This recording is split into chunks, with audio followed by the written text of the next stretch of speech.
Kiongozi wetu Rais wa Jamhuri ya Kenya Daktari William Samoei Ruto, Waziri wetu mkuu Mheshimiwa Musalia Mudavadi, mawaziri wetu, Katibu mkuu wa KOTU ndugu Francis Atwoli, waheshimiwa wabunge, waheshimiwa wafanyikazi, hamjambo. Nimesema waheshimiwa wafanyikazi kwa sababu nyinyi pia ni waheshimiwa. Hata kama nyinyi mumeajiriwa, pia mnapatanga nafasi kila baada ya miaka 5 kuajiri wengine. Na huyu rais wetu William Ruto na mimi, ni nyinyi mumetuajiri, nyinyi ndio matajiri wetu, na kwa hivyo nyinyi ni waheshimiwa. Your Excellency,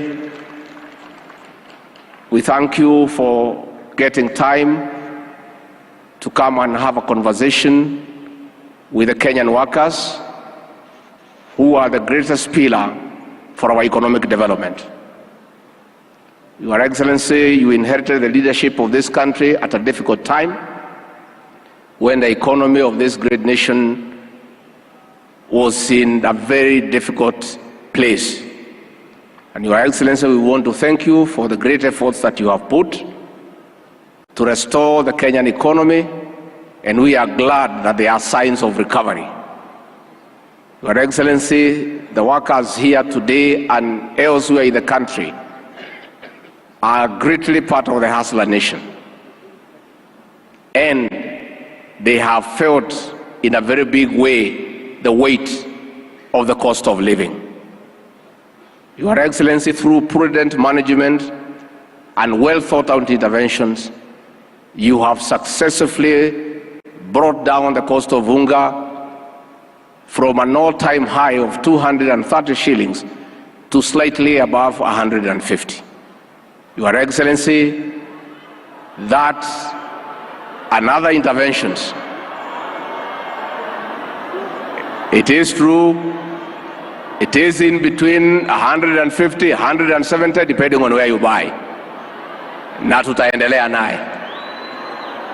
Your Excellency, as we proceed, we want to urge you to continue putting into place pragmatic interventions, and we thank God for the rains, and through the interventions you have made of subsidizing the cost of production, through availing fertilizer at reasonable prices.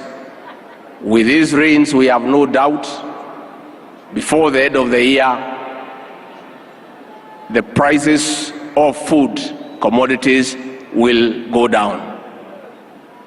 Finally, Your Excellency, all these things are not possible if there is no political stability. Na mzee Atwoli, ningetaka kuhakikishia kwamba our president has done everything possible to reach out and to encourage dialogue.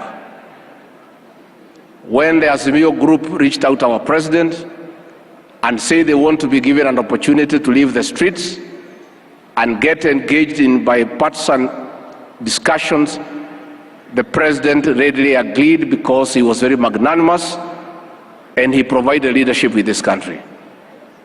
Those of us who work closely with him, some of us who have a different idea, but the president persuaded us that it is useful to give dialogue a chance. The Azimio people have been given a chance, but they have instead decided to go back to the streets. What they must know, because I saw them pen a letter yesterday saying that the president should allow them to go to the streets. President William Ruto on 13th of September took the Bible before God and the people of Kenya and swore to protect and uphold the Constitution. One of his responsibilities in upholding the Constitution is to protect life and property. The several times the Azimio people were in the streets, there was no demonstration. It was destruction of property, looting of private property, killing people and injuring others. we still urge them to consider to proceed in the bipartisan talks in Parliament. In the unfortunate event that they decide that they don't want to go that route, and they want to go to the streets, they must understand that the president has a constitutional duty to protect life and property. And asking the president to look the other way as people destroy people's property is asking him to violate the constitution, which he cannot agree. Na ndivyo tunauliza hawa kesho waende wafanye vile wanataka, lakini tungeuliza huyu mzee kwa heshima awache kusumbua hawa mahasala ya Eastlands na Southlands. Hawa mahasala wajui pahali sava iko. Kwa hivyo hakuna haja kwenda kuhangaisha hao na kuharibu mali yao na kuwazuia kwenda kazini. Kama wako na shida na William Ruto president wetu, si wanajua pahali yako pale State House? Waelekee hapo. Watafute grupu ingine ielekee kwangu. Grupu ingine ielekee kwa Aden Duale pale DOD. Si ingine naweza elekea kwa Kidiki pale Harambee House. Iko haja gani ya kusumbua na nchi mahasla? Wanatafuta riziki yao, wanatafuta unga, wanatafuta vile watasomesha watoto wao. And Bwana Francis Atwoli, those people are not sincere. Because if they were sincere, they would have demonstrated then when the unga was at 230. And they didn't. That is when they would have done it. So they are not sincere. And if the issues they are raising are with President William Ruto, they should go to State House and face him there, instead of going kuangaisha watu ya kawaida mahasala ya Kenya. And finally, Bwana Atwoli, I want to congratulate you for your leadership and pragmatism. This celebration, Your Excellency, is one of a difference.